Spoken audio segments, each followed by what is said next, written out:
Bismillahirrahmanirrahim. Assalamualaikum warahmatullahi wabarakatuh. Alhamdulillahirabbil alamin. Allahumma shalli ala sayyidina Muhammad wa ala ali sayyidina Muhammad. Balik lagi di Blog Kosuto Channel dalam obrolan berita-berita populer. Sahabat-sahabat Blog Kosuto Channel, semoga terus dalam keadaan sehat walafiat dan terus dalam lindungan Tuhan yang Maha Esa. Amin ya rabbal alamin. Tidak henti-hentinya terus kita bersyukur karena sampai hari ini terus diberikan kenikmatan oleh Allah Subhanahu wa taala untuk paling tidak terus saling menyambung tali silaturahmi ya. Dirty Job of the Year, di mana judul ini akan merangkum orang-orang sekaligus lembaga-lembaga yang punya track record yang baik dalam proses perjalanan lembaga-lembaga negara tersebut. Hal ini kemudian berangkat dari setelah viral dan seluruh masyarakat telah mengetahui apa yang menjadi kasus dari ketua KPU itu sendiri, muncullah berbagai macam spekulasi untuk kemudian agar kasus-kasus semacam ini tidak dengan mudah dilupakan, agar terus menjadi pengingat perjalanan bangsa Indonesia ke depannya.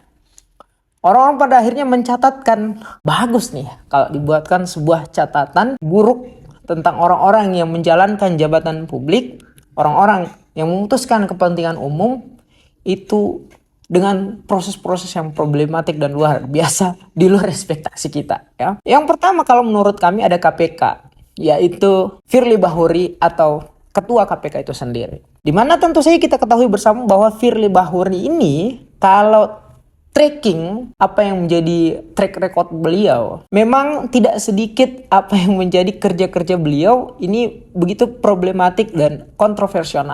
Dan memang sosok Firly Bahuri adalah sosok yang dikenal sebagai pimpinan KPK yang minim akan prestasi namun surplus akan kontroversi. Dimulai saja dari ketika sebelum ia menjabat sebagai ketua KPK, namun kala itu merupakan anggota KPK, di mana ada petisi di internal KPK yang menyinggung kerja-kerja kedeputian yang ketika itu Firly Bahuri menjadi orang bagian dari kedeputian KPK yang melakukan kerja-kerja yang kemudian disinggung oleh internal KPK itu sendiri dengan melakukan petisi. Kemudian pada akhirnya Firly Bahuri diangkat menjadi ketua KPK dan mendapat kritik serta berbagai macam narasi-narasi terhadap KPK itu sendiri, bahwa diangkatnya Firly Bahuri adalah bentuk dari akan melemahkan ketua KPK itu sendiri melihat sosok Firly Bahuri yang ketika masih menjabat sebagai anggota kedeputian di KPK.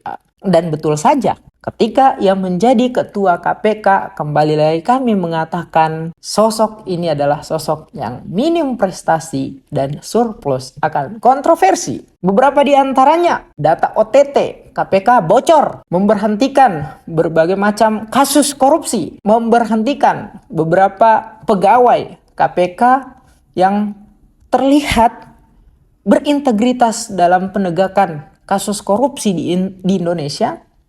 Namun ya mungkin karena berbeda kubu ataupun berbeda frekuensi dan lain sebagainya, sehingga pada akhirnya dibuatlah sebuah proses yang seakan-akan proses tersebut diwajari untuk memberhentikan berbagai macam orang-orang di KPK yang cukup berintegritas tadi. Diberlakukanlah tes wawasan kebangsaan dan proses-proses seleksi lainnya. Sehingga seakan-akan tes ini kemudian ya mewajari hal yang demikian tadi. Pada akhirnya kan masyarakat hari ini sadar, oh seperti inilah orang-orang yang ternyata lolos akan seleksi tes wawasan kebangsaan oleh KPK itu sendiri. Contoh misalnya sosok Firly Bahuri dan orang-orang yang tersandung banyak kasus suap yang viral beberapa minggu yang lalu di internal KPK itu sendiri. Bukan hanya itu, ia juga kemudian mengembalikan 2 jenderal kepolisian kepada Polri yang dianggap ini masih dengan alasan yang sama adalah karena berbeda pandangan, berbeda frekuensi dengan Firly Bahuri itu sendiri. Ya. Sehingga terjadilah sebuah perang dingin paling tidak di internal mereka sendiri. Dan betul saja kritik-kritik dan narasi-narasi pedas yang terus teralamatkan kepada KPK akhirnya meledak setelah akhirnya Firly Bahuri ditetapkan sebagai tersangka atas kasus pemerasan kepada mentan SYL. Jadi bayangkan rusaknya lembaga KPK kita, lembaga yang menjadi amanat reformasi untuk kemudian menegakkan hukum dan memberantas kasus korupsi di Indonesia.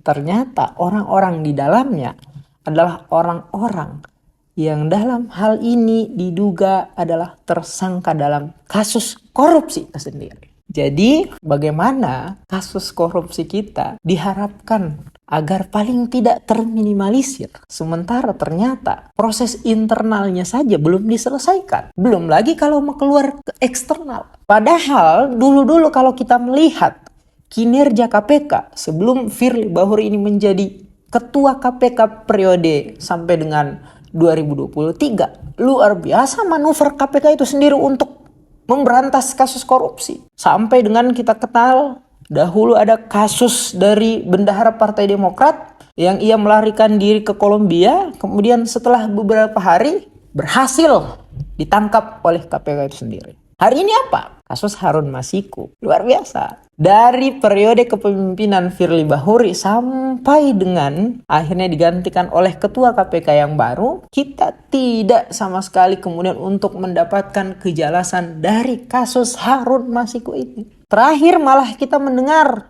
sama halnya dengan para politisi yang memberikan janji-janji kampanye kepada rakyat ketika masa pemilihan. KPK begitu juga. Mereka mengatakan dalam waktu 1 minggu akan memberikan kejelasan dari kasus Harun Masiku itu sendiri karena mengklaim telah mendapatkan akses sekaligus informasi keberadaan dari Harun Masiku. Entah seperti apa definisi 1 minggu dari KPK, yang jelas hari ini adalah sudah lewat dari jangka waktu 1 minggu pasca dari KPK memberikan statement kepada rakyat Indonesia akan memberikan kejelasan kasus Harun Masiku. Yang kedua, Syahrul Yassin Limpo atau ex-Menteri Pertanian. Kasus korupsi, yang mana dana korupsinya ini dilihat dari berbagai macam sumber media berita, mengalir ke berbagai banyak kelompok. Partai politik, ada biduan dangdut, ada keluarga, ada untuk menyelenggarakan acara keluarganya, dan lain sebagainya. Jual beli jabatan di Kementan untuk mau mendapatkan jabatan tertentu harus membayar upah terlebih dahulu. Nepotisme bukan hanya 1 atau 2 orang, keluarga dari SYL ataupun bukan keluarga, tetapi kemudian dekat dengan beliau, ini dengan mudah untuk mendapatkan posisi jabatan atau tempat tertentu di Kementerian Pertanian. Ada biduan dangdut yang menjadi honorer di Kementan, digaji dengan besaran gaji selama 1 tahun, tetapi kemudian ia bersaksi hanya bekerja beberapa hari saja. Sampai dengan apa sahabat-sahabat semua? Beberapa hari yang lalu SYL berstatement untuk kemudian minta dibebaskan karena ia merasa ia bukan penjahat dan ingin kembali bersama keluarga. Asik sekali. Maka jangan salahkan kalau kemudian generasi kita bermimpi ke depannya untuk menjadi seorang koruptor. Karena enak banget. Korupsi bermiliar-miliaran. Jumlahnya ratusan juta, bisa mengalir sana kemari, kaya, nyaman, bisa mempekerjakan banyak orang terserah. Dan ketika proses hukum berlangsung kepada dia, dengan senang hati, dengan seenaknya, ia mengatakan untuk minta dibebaskan. Alih-alih kita mendapatkan sebuah statement permintaan maaf yang intens dari mereka-mereka ini, alih-alih kita mendapatkan sebuah narasi untuk bilang kepada masyarakat Indonesia yang saya lakukan jangan dicontohi karena sangat menjijikkan, mengakui kesalahan mereka dan lain sebagainya. Enak banget ya. Kembali lagi apa yang kita harapkan dengan Indonesia Emas tahun 2045. Kalau ternyata para petinggi, pejabat negara kita ya suka-suka mereka saja untuk kemudian melakukan sesuatu dan memberikan statement. Dan yang ketiga, yang baru-baru viral hari ini adalah Komisi Pemilihan Umum, yaitu Ketua KPU Pak Hasyim Asy'ari. Asik sekali ya. Sudah berbagai macam kritik masukan-masukan pedas kepada KPU, terus kepada ketua KPU untuk dilakukan pemecatan setelah berbagai macam pelanggaran etik serta sanksi-sanksi yang diberikan kepada dia, tetapi kemudian dibiarkan seakan-akan diwajari dan lain sebagainya. Pada akhirnya meledak juga. Ia dipecat dari jabatan ketua KPU hanya karena kasus urusan perselangkangan dan nafsu birahi. Luar biasa, sahabat-sahabat semua. Ya. Maka tidak salah kalau baru-baru saja Pak Mahfud MD ini kemudian mengatakan bahwa KPU hari ini sangat tidak layak untuk kemudian menjalankan program pilkada yang akan datang. Karena tidak hanya ketua KPU saja, tidak sedikit di antara anggota-anggota KPU ini kemudian diberikan banyak sanksi oleh DKPP itu sendiri. Sehingga memang perlu ada reformasi di KPU itu sendiri berkaitan dengan keanggotaan KPU. Namun tidak kemudian untuk memundurkan program pilkada.